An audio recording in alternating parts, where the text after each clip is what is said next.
A young traveller's worst nightmare. Miles from home, no one knows where they are. The victims were from all over the world. These people were just vanishing off the face of the earth. We had no record. Nobody noticed. 7 young backpackers were killed in 2.5 years. I've got no doubt that he would kill again. They had little chance of escape. The isolation of this place is terrifying. It was one of the biggest murder investigations in Australian history, and the police didn't even know if they were looking for one killer or 2. I was of the view that the facts suggested 2 people rather than 1. Get out on the ground! This is the inside story of the investigation that shocked the world. The hunt for Australia's most notorious killer.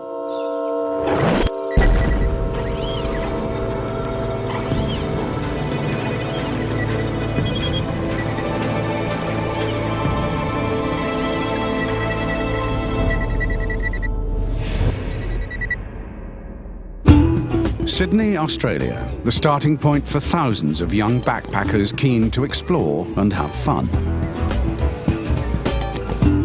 Nearly 100,000 backpackers come to Australia every year. They stay for weeks or months, most following the well-travelled East Coast routes. They start in Sydney. When they tire of the big city and the surf, they head north towards Cairns or south to Melbourne. We get backpackers from all over the world, all different nationalities, and they seem to link up with each other, and then they go off travelling. They just get up from where they were and take off. Backpackers are drawn to the buzz of the cities and to Australia's vast, untouched wilderness. Some prefer hitchhiking to get around. It's cheaper, and they meet real Australians, but it isn't recommended. Hitchhiking is a risk, a big risk, especially here in Australia, as your distances between A and B are so far, and that means that there are a long time on the road. And hitchhiking, they may be picked up by 3 or 4 different motorists or truck drivers before they reach their destination. Not many people hitchhiked by 1992. In recent years, over a dozen young Australians and tourists had vanished from the highways. No one knew what had happened to them. British tourist Paul Onions thought he was worldly wise enough to spot any danger. At 26, he was older than most backpackers. He got to Liverpool, on the outskirts of Sydney, and planned to hitchhike 1,000 kilometres to Melbourne on the Hume Highway.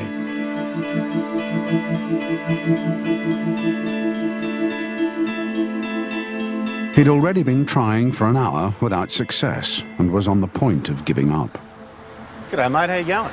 Good, thanks. Waiting for a lift? Yeah, mate, I'm going to Melbourne. Well, it's your lucky day. I'm heading that way. That's my 4-wheel drive. Throw your stuff in.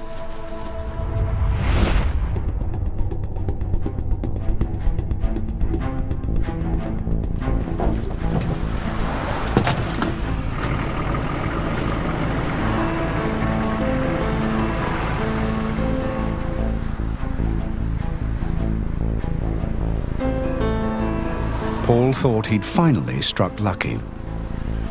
It would take 14 hours to drive all the way to Melbourne. The journey began with small talk. So where are you from? I'm from Birmingham, in the UK. What do you think of Australia so far? Yeah, it's pretty good, yeah. Enjoying the weather. I'm going to pull up when we get further up the road. We'll lose the radio signal when we get this far out of Sydney. I'll grab some tapes from the back so we can listen to some music, eh?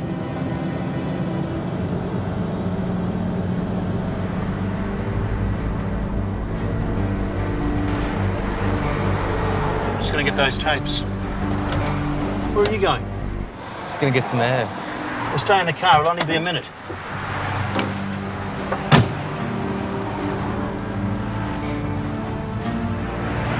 You know what this is? Get back in the car!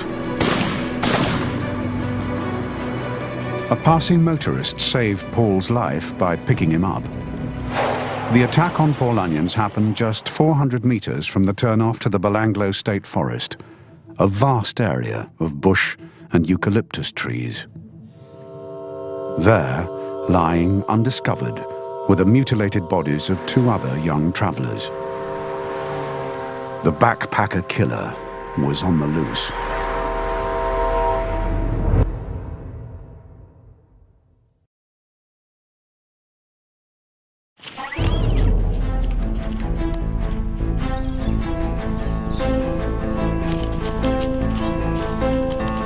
In 1992, no one knew a serial killer was on the loose in Australia.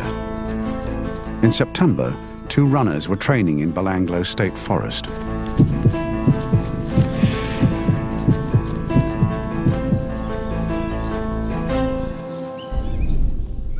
A few meters from a track, they discovered a body.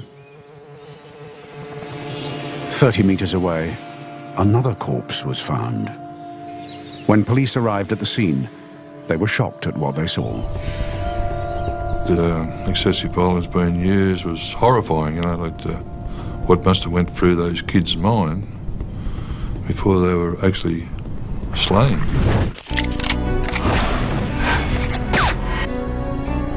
The Missing Persons Inquiry had gathered dental records of backpackers who had disappeared. 2 records matched the bodies. They were 21-year-old Caroline Clark and 22-year-old Joanne Walters, British backpackers reported missing 5 months earlier. Joanne trained as a nanny and looked after children in Sydney for a couple of months.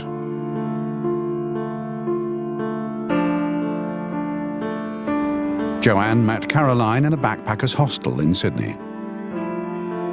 The pair decided to team up and go fruit picking to help pay their way around Australia. When they hadn't heard from her for over a month, Joanne's parents came to Australia to look for their daughter.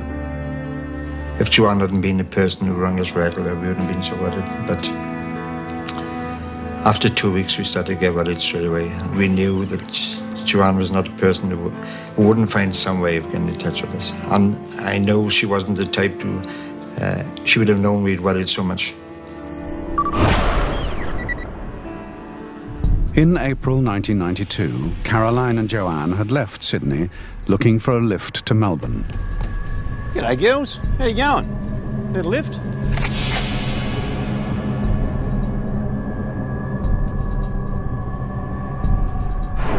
Their families never heard from them again.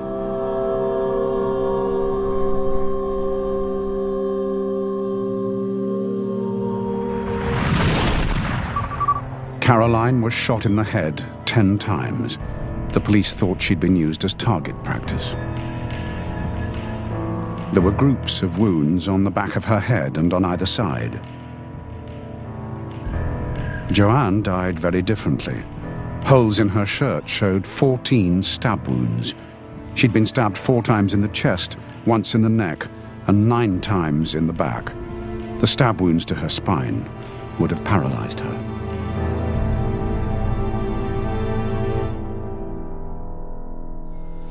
Joanne's parents now knew where their daughter had been. They came down to the forest and I took them into the forest to do the scene. And it's one of the most traumatic experiences, any police officer wants to do, or had to do, because they were visibly, absolutely shattered, standing there at the scene where their daughters had been taken away from them.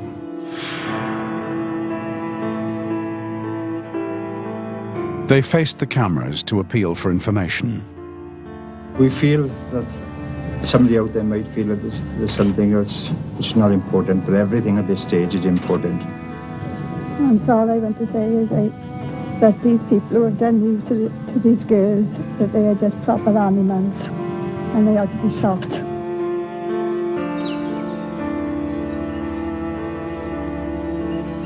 And I think it affected me the same way. I've got children, and it certainly gave us more determination. But the police had little to go on. They turned to a forensic psychiatrist. He analysed the crime to suggest the kind of killer they were looking for. The forest gave him something to work on. It was the kind of area that one would expect the macho kind of person who committed these crimes to frequent fairly rough sort of country, rough scrub, difficult to find your way around in. I thought, when I looked at it, that it was someone who'd been there before and who knew it, that they felt secure in what they were doing, that they were in a hidden place, they had total power over the victim, that he could really do what he wanted. The offender would engage in hunting, might have previous history of that, of offences of some kind. The differences in the ways the girls had been murdered made Dr. Milton think that there were two killers. It suggested that one liked personal violence, close personal violence, and got some satisfaction from that. And it suggested that the other one liked violence at a distance, that is, exercising power in a more remote sort of way without making contact with the victim.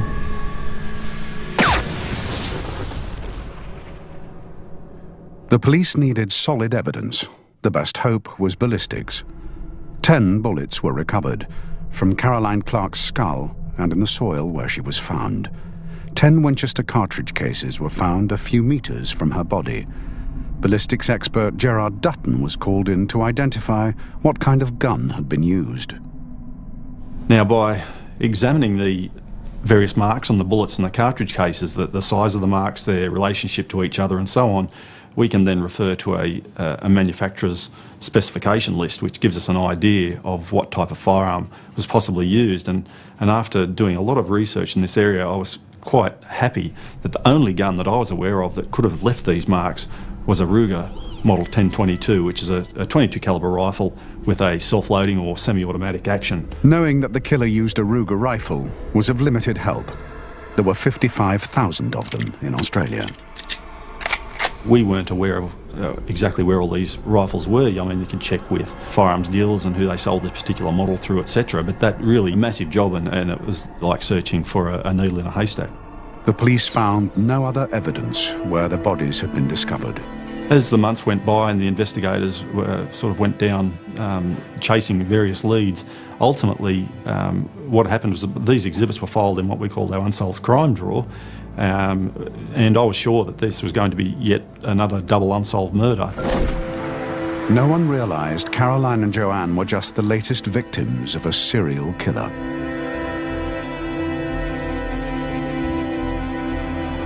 A year later, the police were no closer to solving the murder of the British girls. Bruce Pryor lived near Belanglo Forest. He often went there to collect firewood and knew it well. He remembered the story of the murdered British girls in the news. My interest is pricked by that to start with, and over the next sort of 3 or 4 weeks, I'm sort of starting to think, well, there's very little more mention of it, and what's happening from then on, they sort of progressed from there. The story may have disappeared from the headlines, but Pryor couldn't get it out of his mind. He was sure the answer was still in Belanglo and decided to start his own search.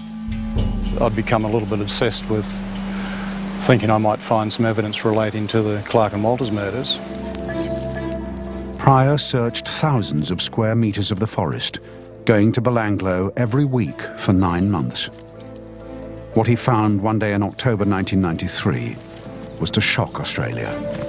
At one point, I'm forcing my way through a bit of scrub and look down on the ground, and there's a human skull upside down on the ground.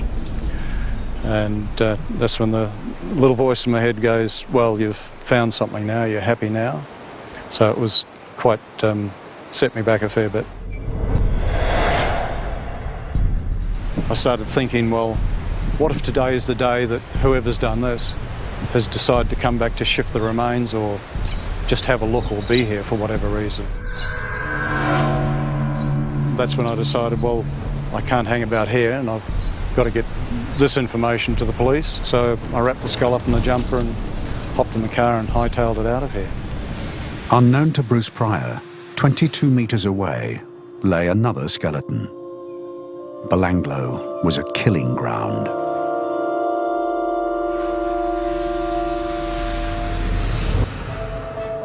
When news broke of more bodies found in the forest, hundreds of police and journalists rushed to the scene.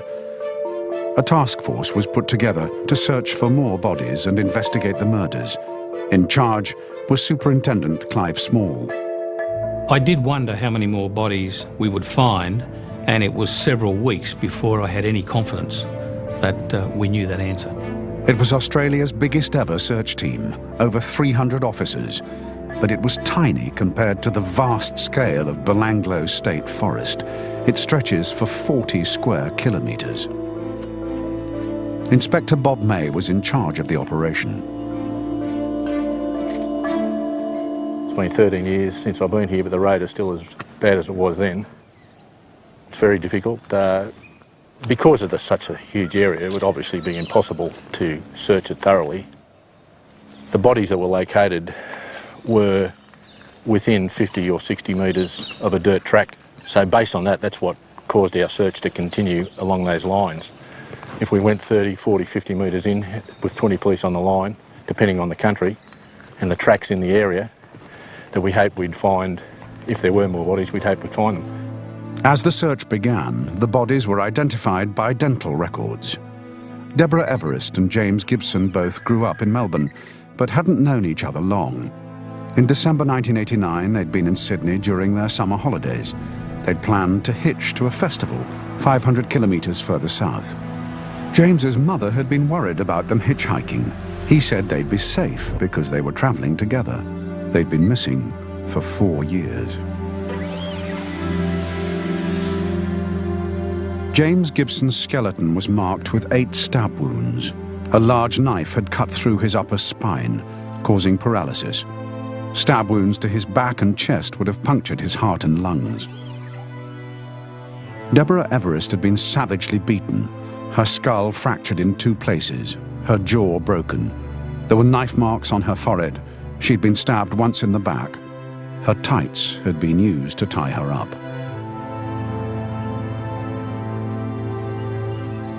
The bodies had lain just 600 metres from where Caroline and Joanne had been discovered a year before. Police turned their attention to the man who had stumbled across the latest find. I was expecting, a little pat on the back and, job well done, and suddenly I'm treated as a suspect, and I found that very hard to deal with. While the police kept an eye on Bruce Pryor, they were given an unexpected clue. A man called Alex Milat told police he and a friend had seen 2 girls being abducted. Some months ago, they had been in the Belanglo forest. They had seen this car with a number of youths in it, and they had a couple of people in the back who looked as though they were tied up and were women. Now, it was a very strange story. We did check the story and followed it through, and as I said, we're just not sure why they came forward with that story. It was also unusual that you'd see a person saying that I thought these people were abducted in a car. They were being driven into the forest, but I don't know. I didn't bother reporting it or telling anyone. The statement didn't ring true, but it raised suspicions about Alex Milat. Detectives started investigating. Immediately striking about him was the size of the family he came from. There were 14 siblings. Alex Milat was the eldest of 10 brothers. The family had grown up together in a small house on rough land southwest of Sydney, 100 kilometres from Belanglo Forest. They were known to be a tight-knit group with a tough reputation. Most of the boys had been in and out juvenile detention centres and jails. If one of them was caught, they'd take the full brunt of the law, whereas the others would get away with it. So they were as thick as thieves, you could basically say, that they actually stuck together. The Milat family were now what the police called persons of interest. They weren't yet prime suspects for the 4 murders. The police hadn't finished looking for evidence in the forest. They didn't realise that they hadn't finished finding bodies. We came in 30, 40 metres this way, and the line started to head east. I was at the front of the line. I just had a feeling, because of the lay of the land and the roads in and the clearings and everything, this was a similar type of area that the other bodies were located. So I asked the troops to just stop and concentrate, and as I was actually speaking to him, they called me to the end of the line and located a skeleton of Simone Smittle, just about where we are now. and she was covered up with branches, and all you could see was a boot. That was it. 21-year-old Simone Schmidl from Germany was outgoing and sporty. She'd been in Australia for 4 months before she vanished. She'd hitched to Melbourne once already and thought it was safe. Unlike the other victims, Simone was alone when she was abducted. She was driven for half an hour deep into the forest. She would have known there was no escape. Her bones showed 8 stab wounds. There could have been many more. 2 had severed her spine, leaving her helpless. Others had punctured her heart and lungs. The body count in the forest was now 5.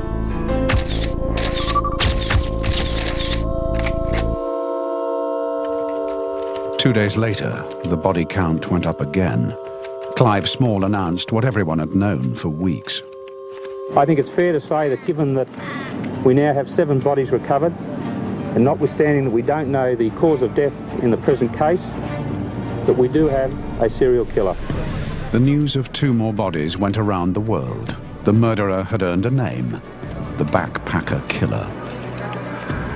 His victims were from 3 countries.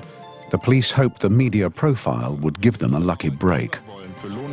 Die australische Polizei hat in einem Waldgebiet bei Sydney. Police in Australia has stepped up the hunt for a serial killer. From the very outset, we were hopeful that there were people who had got away from the offender or offenders, and that was one of the reasons we paid so much attention to the media coverage both in Australia and overseas. 17,000 kilometres from Sydney, Paul Onions read about the case in a British newspaper. The bodies had been found close to where he was attacked 4 years earlier. Paul phoned the Australian hotline describing his attacker. Hello. Yeah, I'm calling about the backpack. Murders? Oh, yeah, I'd like to make a statement. It could have been the major breakthrough, but his statement was lost among the 5,000 calls made to the hotline in its first 24 hours. Thanks, bye. No one called Paul back. The backpacker killer was no closer to being caught.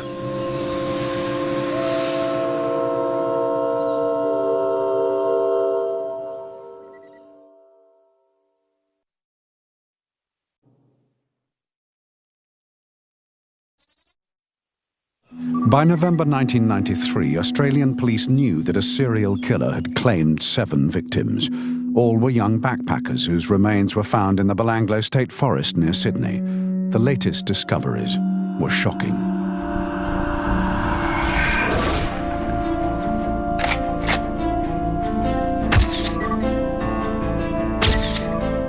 The violence had reached a new level.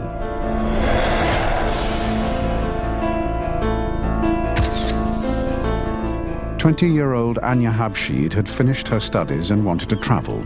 She and her boyfriend, 21-year-old Gabor Neugebauer, left Germany in October 1991 to travel around Indonesia. Going to Australia was a spur-of-the-moment decision. They spent Christmas at a party on Bondi Beach. They were due home in late January 1992.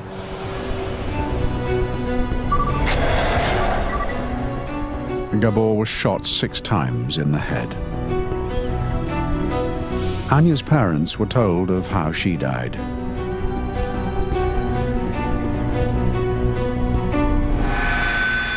The 20-year-old had been decapitated. Her neck had been severed with one blow. Her head was never found. No one knew if she watched her boyfriend being shot or whether he was alive when she was executed. This time, police used an anthropologist to analyze the murders. Once again, the very different methods used to kill Gabor and Anya suggested that there was more than one killer. Decapitation of Anya Habshid suggested to me the possibility, the likelihood of 2 perpetrators, because I could imagine a dominant individual, the dominant individual, simply taking her hair and cutting her head off. And making some sort of laconic and ironic kind of comment to the effect of, well, that should shut her up. But also something which would be a statement of dominance over the other individual.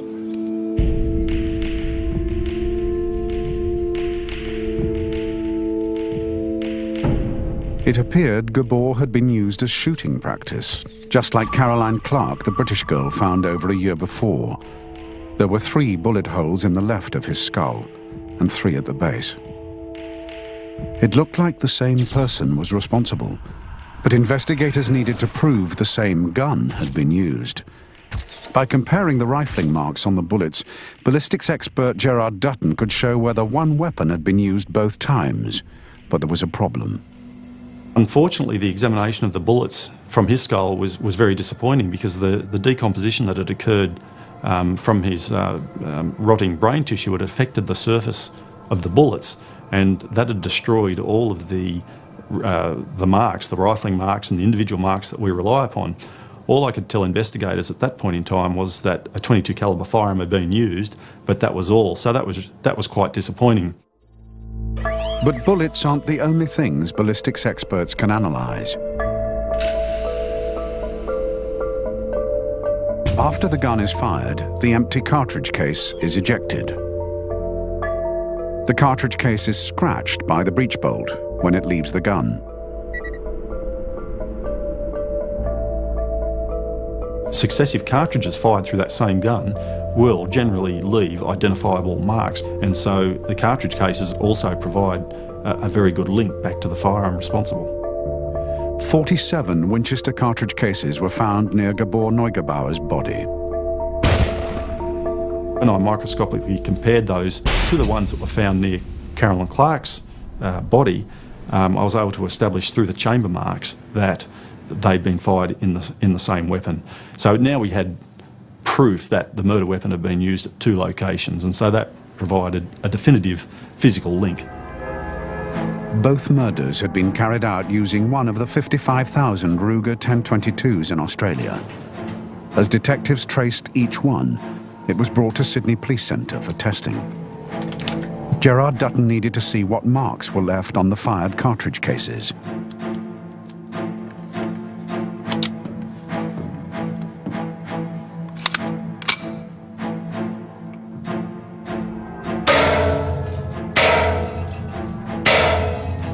I was comparing them to the murder exhibits in order to see whether that gun was or was not responsible. Now, that sort of work is very much hit and miss. To come across the murder weapon by chance is a very long shot. The exercise did have its benefits. And in the process, over many, many months, I became very much aware of all of the features and the detail. It was like knowing the face of your own mother. You're that familiar that you'd recognise your mother anywhere. And so all of these marks on the cartridge cases and the bullets were the same. I knew if I came across the murder weapon and testified it, that I would recognise those marks instantly. But it could take months or years to find the killer this way. The pressure mounted on the police. The murderer could strike again, and a serial killer on the loose wasn't good for the tourist trade. There was a lot of media attention being given to, is it safe for backpackers to come to New South Wales? Is it safe for them to travel through the state? That had a very big economic impact for the state, and we had to be conscious of that. They needed to get a result quickly, but the investigation was swamped under 1.5 million pieces of information. Among them was the statement from Paul Onions, the backpacker attacked on the highway near Belanglo. But there was no system for finding needles in haystacks. The biggest problem we had at the time was that the police information management system for major investigations wasn't geared to handling an inquiry of this size. Another challenge was narrowing down a list of possible suspects that contained 2,000 names. But many of the people we had nominated were nominated on the basis of they're suspicious, they've passed a comment or something, but there was nothing to really link them to the crime scene or to suggest that they were a genuine suspect for any real purpose. It was the profiler's job to suggest what kind of person could be a genuine suspect. The forest gave them more clues. It reminded Dr. Basham of where he grew up in rural Georgia in the United States. It really struck me as the sort of scenes that I'd seen as a kid growing up, you know, where you go into a certain area which had been used as a shooting gallery, and people had propped watermelons, or they had, taken trees and shot them, or even animals, which animals had just been, subjected to just massive mutilation by bullet, is simply part of target practice. In parts of Georgia, Dr. Basham knew this kind of behavior was often enjoyed by brothers who had a close relationship over many years. The solidarity, the kind of family society overrides the larger society. And I just had a feeling of the kinds of quality of the crime scenes that we might be dealing with that kind of family, that kind of person, or a person raised in that kind of family. Dr. Milton agreed. The killer may have grown up with guns and may have gone shooting with members of his family. The family would be one which perhaps promoted violent acts or which didn't inhibit them, that there may have been other criminal behaviour in the family, that they may be in some ways isolated from other families because of those tendencies. It was the kind of detailed analysis the police needed, and it reminded them of a family they had in their files. The Milat family were known to have firearms. Some of the brothers went shooting together. Some had criminal convictions. That's exactly the sort of family I've been talking about. That's exactly the sort of environment, social environment that I would expect somebody who does this kind of thing to have grown up in. With the profiler's opinions, the police had to ask the question, could the killer come from the Milat family? And if so, which brother was it? They took a closer look at their backgrounds. Some of the brothers didn't raise suspicions and had no criminal convictions. Some would definitely need investigating.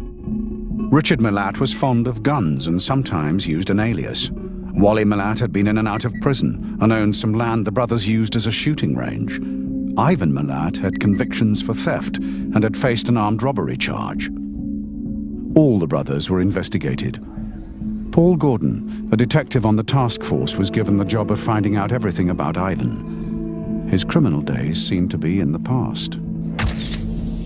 He lived in Eagle Vale, a suburb of southwest Sydney. It's commuter belt. The houses are modest, the gardens neat and tidy. Ivan Milat was a road worker. It was a steady job he'd had for 16 years. He'd be someone who would have a joke with you after work. He was a hard worker and always worked hard in all the positions that he's held. But generally, the consensus was that he was a friendly guy. G'day, Graham. How are you? Good, mate. How you going? Good. All right? The neighbours knew him as a man who was always tending his garden or washing his car. All right. Yeah, good to see you. How's the family? Oh, pretty good. Yeah? He was someone who, if you needed something, you could go next door and get a cup of sugar. He was someone who, if the children were playing in the street and there was a car coming, he'd call out. Few of his neighbours knew that Ivan Milat spent most of the 60s in prison. Hi, Ivan. Morning, love. How you going? Good. Good day for it, isn't it? Yeah. The police discovered Ivan loved guns, like his brothers. He had a powerful four-wheel drive. He'd had sporadic relationships, including with one of his brother's wives. And his ex-wife told police Ivan hadn't been as pleasant as the neighbours thought. What's this garbage? What's this garbage?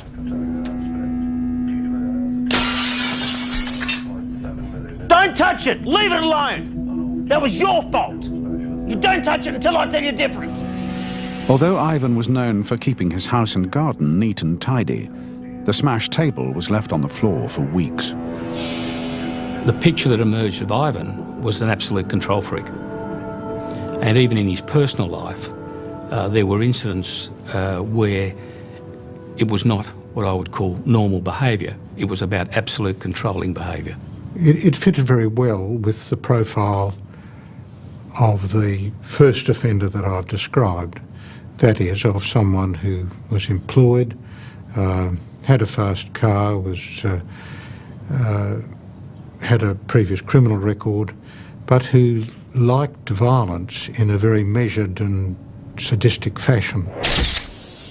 Detective Gordon believed the case against Ivan Milat was getting stronger. Gordon tracked down Ivan Milat's four-wheel drive.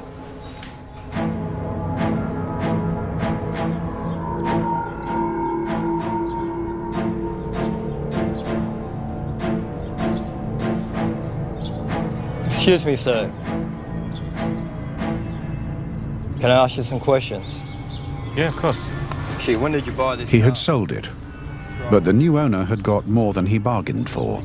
He'd found a bullet under the front seat. The bullet was the same .22 caliber Winchester brand that had been used in the murders of Caroline Clark and Gabor Neugebauer. It didn't mean Ivan was the killer, and it didn't rule out one of his brothers. The police had to check their alibis against the abductions of the backpackers. We looked at the dates on which all of these people disappeared and checked the movements of the Milat family through a variety of ways, including work and all of that. And Ivan was the only person who was unaccounted for on the day of each of the murders. But there was still doubt. Nothing in Ivan's criminal record suggested he was capable of something as serious as the Belanglo killings.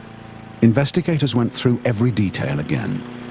Buried in a 23-year-old file, they discovered a criminal charge that instantly made Ivan the prime suspect. When we went through and checked the criminal history of the Milat family, what was filed on archive records, it wasn't readily available, we had to go back through hard copy searches, was the record that in about 1971, Ivan had been charged with abducting two women in the Bowral area and had been charged with raping them.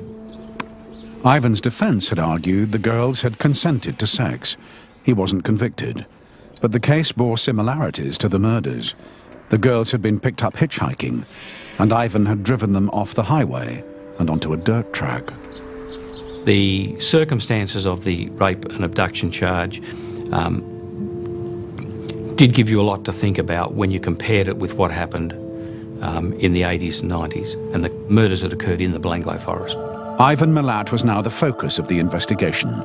Every piece of information had to be checked again.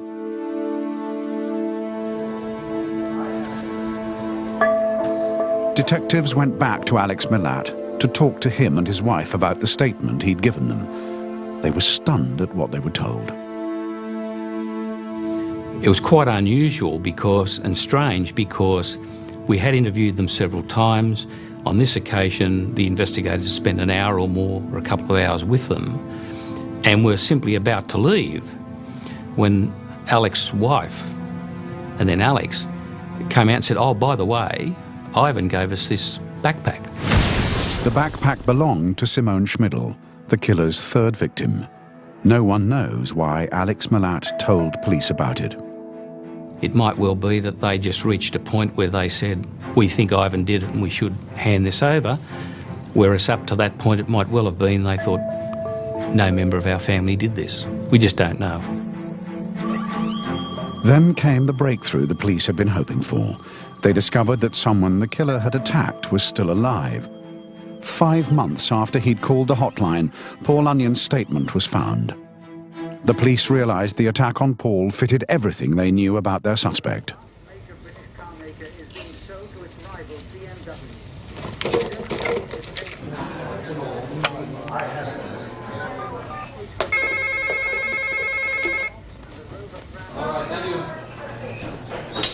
Paul could be the only person able to identify the backpacker killer. Oh, yeah. This is Paul. Well, the backpacker killers. I made a statement months ago. We then had several contacts with him and arranged for British police to interview him.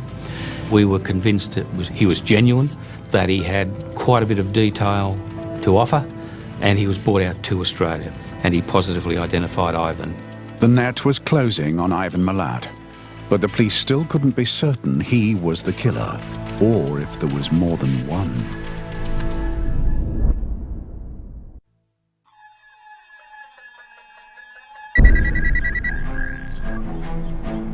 At 6:30 a.m. on the 22nd of May 1994, armed police surrounded the home of Ivan Milat in a Sydney suburb.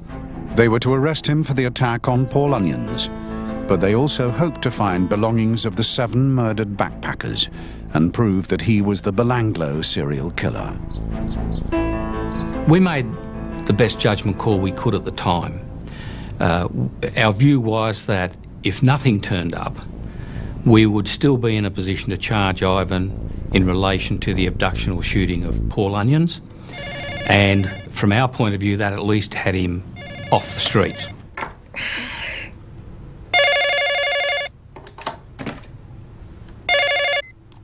Hello? Is Mr. Ivan Milat there? He's not here. Detective Sergeant Gordon's my name. I want you to come outside for your safety. And whoever's in the house with you. Get down on the ground! Get down on the ground! Do it! Do it now! With Milat under arrest, the search for evidence began. We started finding property from the moment we opened the door to his house. To say we were surprised and somewhat stunned was to understate the situation. I certainly couldn't believe that we were finding the amount of property that we were finding. They found Simone Schmidl's tent, Deborah Everest's sleeping bag, and more camping equipment in the garage. The suspected backpacker killer was led away. The house was taken apart. They found firearms, ammunition, a large hunting knife, and a sword. Hidden in a wall cavity was a plastic bag. It was one of the most important finds, and Gerard Dutton was there when it was discovered. When the bag was opened, I couldn't have been more excited. In that bag was a complete breech bolt assembly, a complete trigger assembly, and an aftermarket magazine for a Ruger 10-22 rifle. The breech bolt held the key to the murders of Gabor Neugebauer and Caroline Clark. Knowing that the cartridge cases from the murder scenes contained some very good individual marks, that breech bolt was responsible for making those marks, and I was very keen to examine that and to determine if that indeed was a component from the murder gun. Dutton fitted the breech bolt to a Ruger from the firearms library.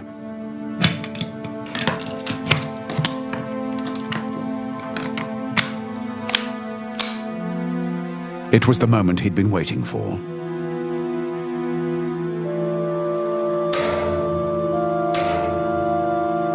Now he could compare the test-fired cartridges with those from the murder scenes. I felt all the hairs on the back of my neck stand up on end. It was quite an extraordinary sensation because what I was looking at on these test-fired cases, those individual marks which I was so familiar with on the Clark murder cases, I was now seeing on my test-fired cases. And so, even in a short space of time, I was quite happy that that component that we recovered from the wall cavity of Milat's house was fitted to the murder gun that was used to kill Clark. The cartridge cases also matched those found near Gabor Neugebauer's body. In July 1996, Ivan Milat was convicted of the murder of all 7 backpackers. Police believe he has killed more.